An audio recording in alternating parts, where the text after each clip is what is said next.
வருகிறார்கள், குடியிருந்து வருகிறார்கள், வியாபாரம் செய்து வருகிறார்கள்.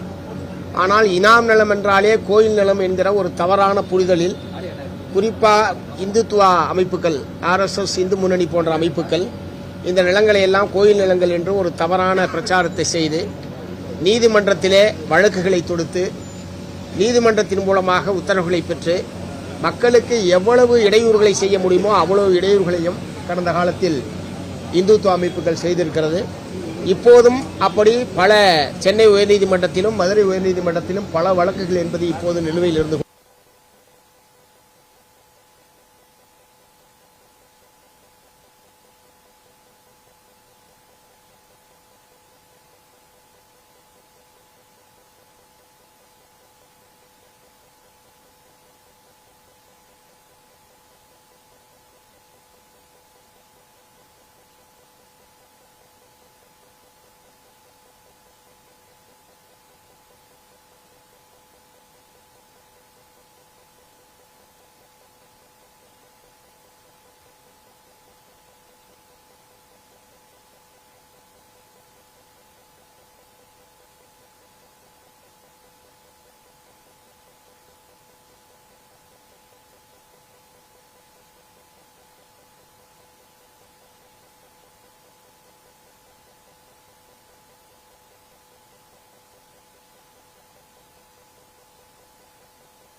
இந்த மக்களை